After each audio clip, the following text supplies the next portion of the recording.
Hello students, good morning. Today we will start a third lesson from a social and political life, and we will start from page number 234, chapter in a nutshell.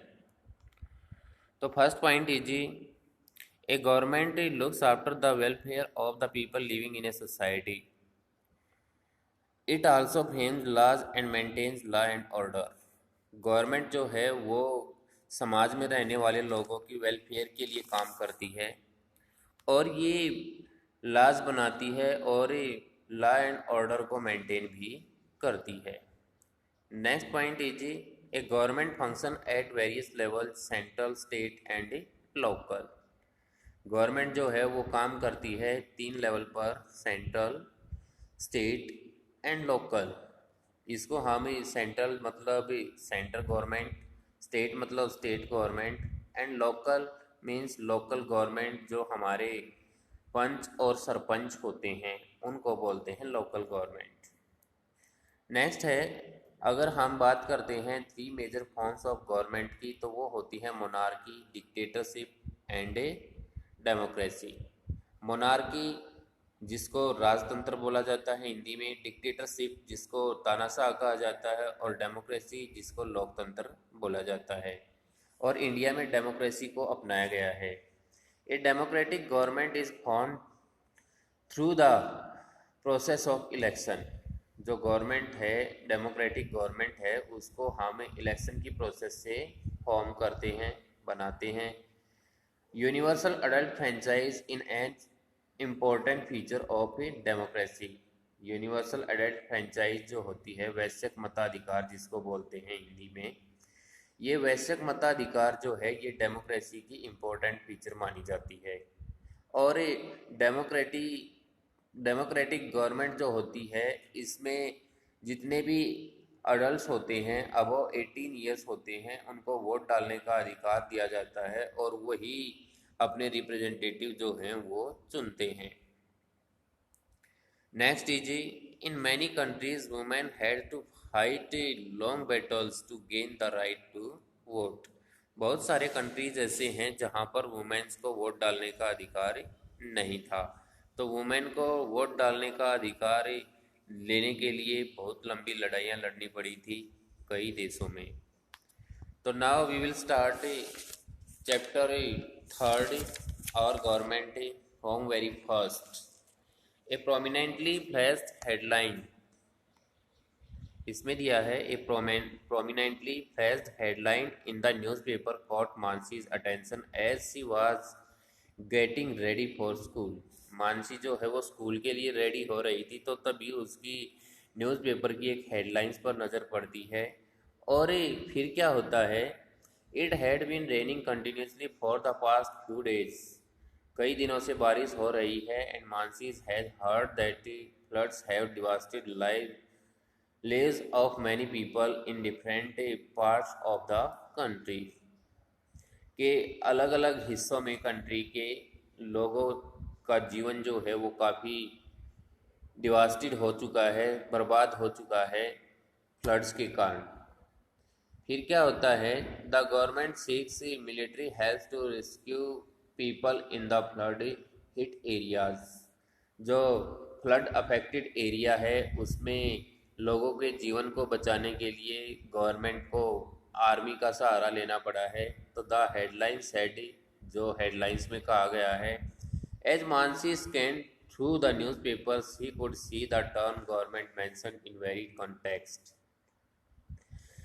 Newspaper की जो news हैं उनसे government, ये मानसी जो है वो scan कर लेती है या पता लग जाता है कि गवर्नमेंट को वेरियस कॉन्टेक्स्ट में काम करने पड़ते हैं। Government to ban the import of toxic toys. Government को टॉक्सिक टॉयज जो होते हैं, विषैले जो खिलौने होते हैं, उन पर बैन लगाना होता है। Government to sanction 2 crore for establishment of a football coaching academy. Government को 2 करोड़ सैंक्शन करने पड़े हैं फुटबॉल कोचिंग एकेडमी को एस्टेब्लिश करने के लिए। Government to repair all the damage roads in the city before the next rainy season. Government को सभी डैमेज रोड जो हैं उनको अगले रेनी सीजन तक रिपेयर करना है। Government to provide scholarship to the students passing the international geography contest etcetera. और गवर्नमेंट को स्कॉलरशिप भी देनी है उन बच्चों के लिए, उन स्टूडेंट्स के लिए जिन्होंने इंटरनेशनल ज्योग्राफी कंटेस्ट में पार्टिसिपेट किया था और वो जीत गए थे।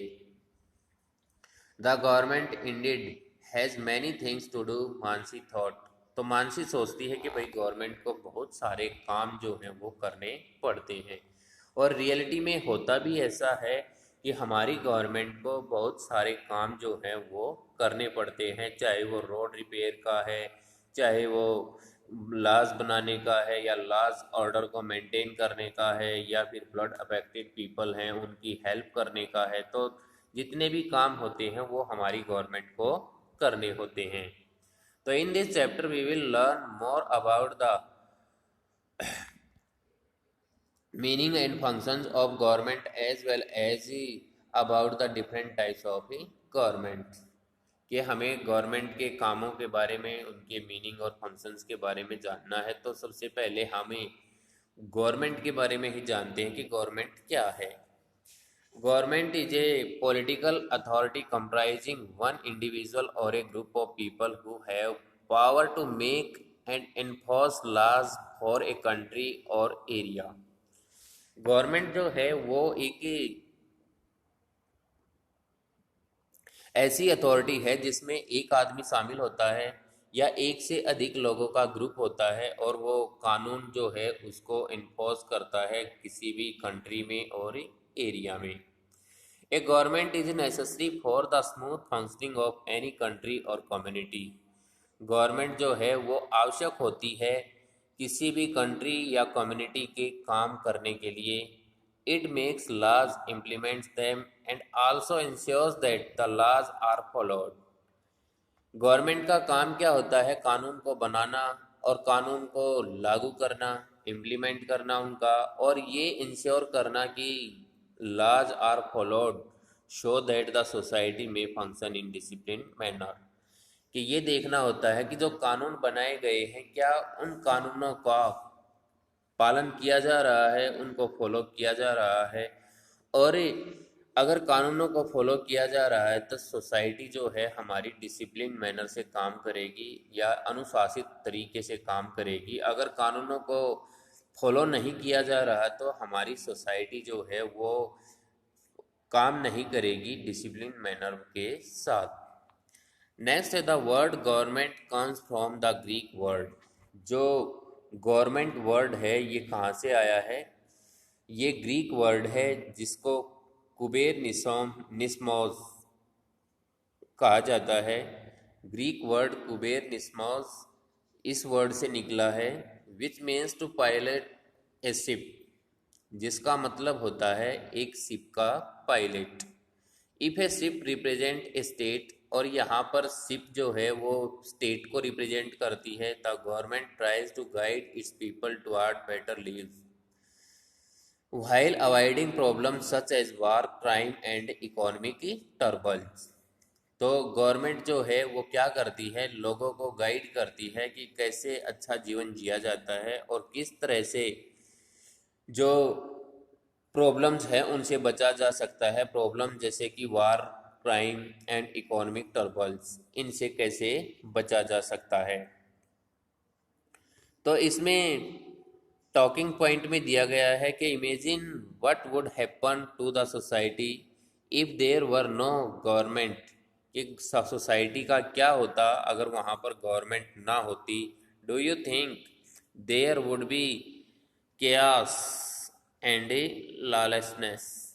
वहाँ पर सब कुछ बिगड़ जाता, वहाँ पर कोई भी कानून जो है उसका पालन नहीं किया जाता, तो वहाँ का जो लॉ एंड ऑर्डर है वो पूरी तरह से बिगड़ जाता। नेक्स्ट आता है functions of the government. Government के फंक्शन क्या होते हैं, गवर्नमेंट क्या क्या काम करती है, ये हमने इसमें पढ़ना है। तो इसमें दिया गया है फंक्शंस ऑफ द गवर्नमेंट और कौन से हैं? To make laws and ensure that the people living in a country follow them. ये चीज़ हम पहले भी पढ़ चुके हैं कि गवर्नमेंट का काम क्या होता है, कानून बनाना और ये सुनिश्चित करना, ये इंश्योर करना कि लोग उसका पालन कर रहे हैं या नहीं कर रहे, यानी कि उन कानून को फॉलो कर रहे हैं या नहीं कर रहे।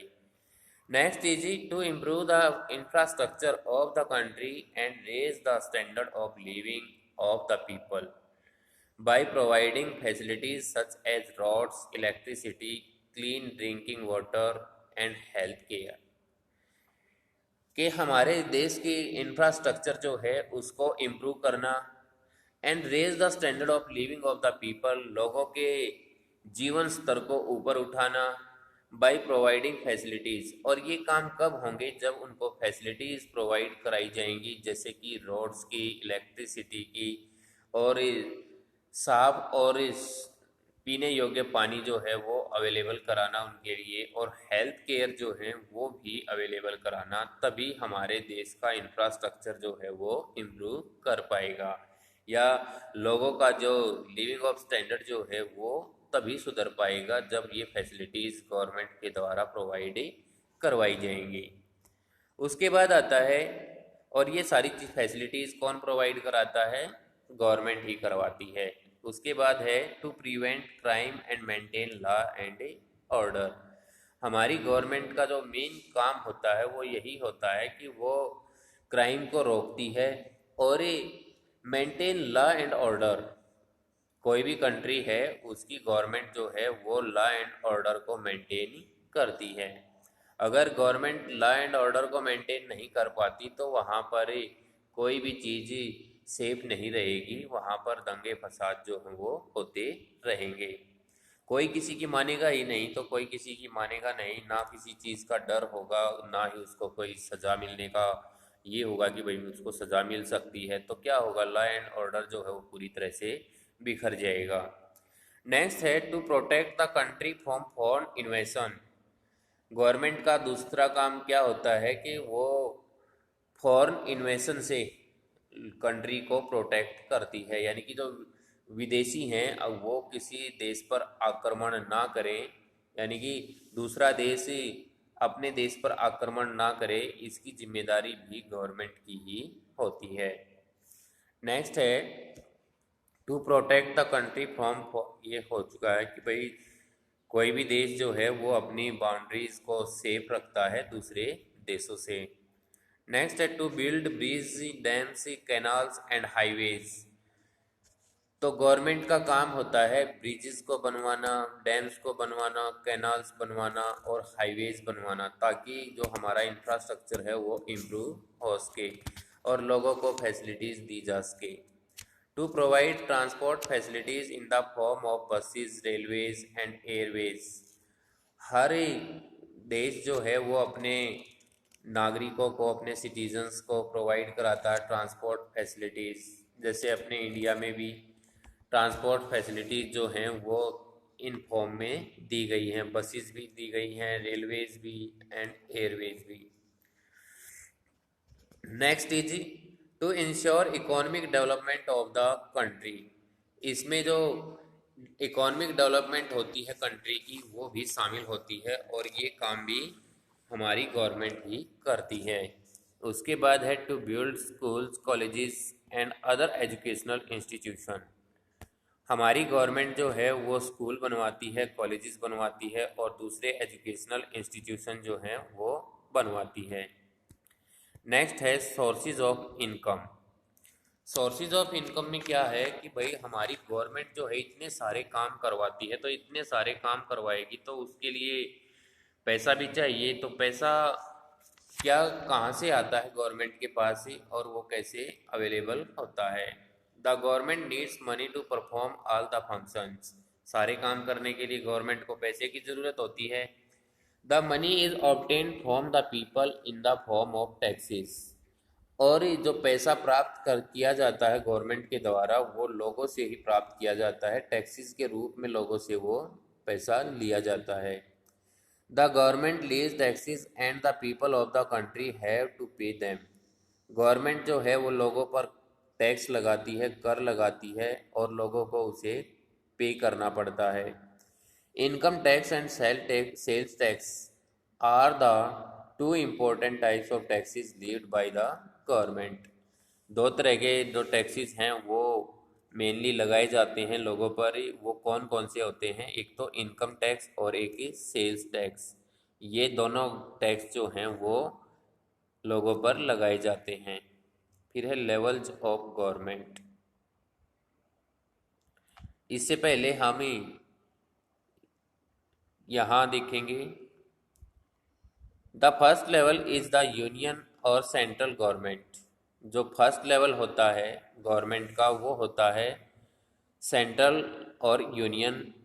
मीन्स केंद्र जो सरकार होती है हमारी, वो जहाँ पर हमारे पीएम होते हैं। जैसे हमारी सेंट्रल गवर्नमेंट जो है वो पीएम नरेंद्र मोदी के द्वारा चलाई जाती है, और उनका जो कैबिनेट मिनिस्टर्स जो हैं उनके वो इसमें शामिल होते हैं। This is the government at the centre and it takes major decisions of governance for the entire country. ये सेंट्रल गवर्नमेंट होती है और इसमें पूरी कंट्री के लिए मेजर डिसीजन जो हैं वो लिए जाते हैं, और इसमें जो मेन पावर होती है वो हमारे पीएम के पास होती है, जो आजकल श्री नरेंद्र मोदी के पास है, क्योंकि वो हमारे प्राइम मिनिस्टर हैं। नेक्स्ट है for governance the country is divided into small territories called states.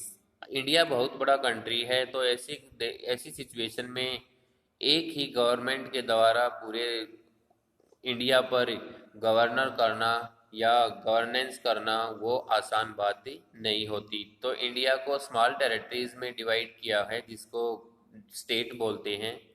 Each state has its on government. प्रत्येक स्टेट की अपनी गवर्नमेंट होती है। This is the second level of government. ये गवर्नमेंट का सेकंड लेवल होता है। फर्स्ट लेवल कौन सा था? हमारा सेंट्रल गवर्नमेंट। और सेकंड लेवल जो होता है वो कौन सा होता है? हमारा स्टेट गवर्नमेंट, जिसमें हम जैसे अपना हरियाणा का एग्जाम्पल लेते हैं तो हरियाणा के जो चीफ मिनिस्टर हैं वो श्री मनोहर लाल खट्टर, वो इसके मेन जो गवर्नेंस करने वाले जो आदमी होते हैं वो हैं हमारे चीफ मिनिस्टर। और जो मिनिस्टर्स होते हैं दूसरे अलग अलग डिपार्टमेंट्स के, वो हमारी गवर्नेंस करते हैं या हमारे शासन को चलाते हैं। This is the second level of government. The state government looks after the welfare of a particular state. जो स्टेट गवर्नमेंट होती है वो अपने स्टेट की वेलफेयर के लिए काम करती है। फिर आता है third level. People living in villages towns and cities form their own government to look after their local needs.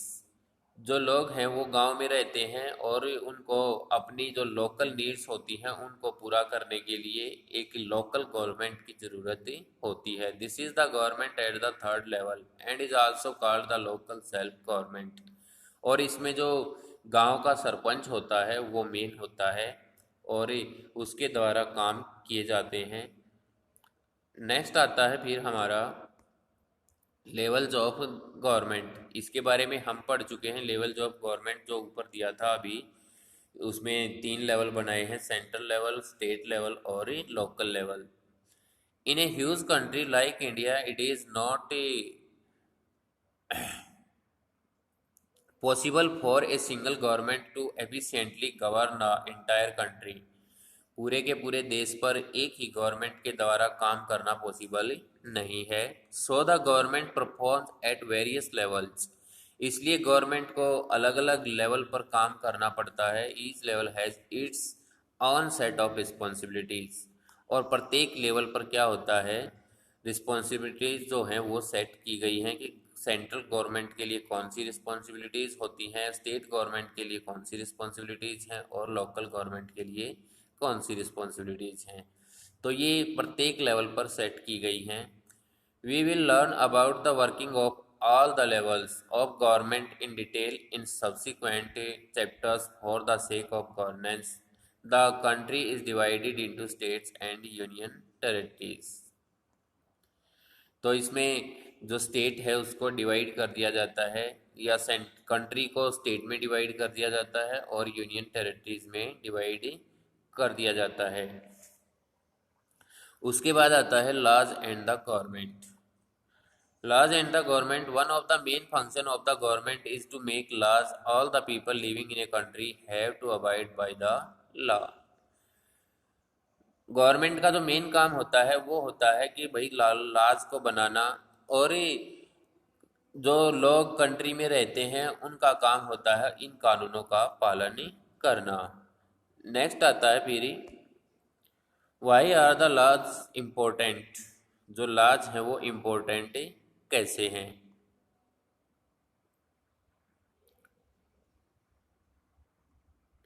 तो laws are important because they ensure that people live in a peaceful and regulated manner. laws इसलिए important हैं ताकि लोग शांतिपूर्ण तरीके से और नियमित ढंग से जीवन जी सकें। Let us take an example on the road. People have to follow some rules. जैसे हम रोड से जाते हैं तो लोगों को कुछ रूल्स जो हैं वो फॉलो करने पड़ते हैं। Obeying the traffic signals. जो ट्रैफिक सिग्नल होते हैं उनका पालन करना होता है। Having a control over speed. ये नहीं होता कि भाई आदमी जो है वो अपनी मर्जी से कितनी भी स्पीड से व्हीकल्स को भगाते रहें, उनको स्पीड कंट्रोल करना पड़ता है। Crossing the road via the zebra crossing. Road को क्रॉस करना पड़ता है via zebra crossing. Zebra crossing से ही रोड को क्रॉस करना पड़ता है। What happens when people do not avoid the these rules or when the traffic lights do not work at a busy intersection।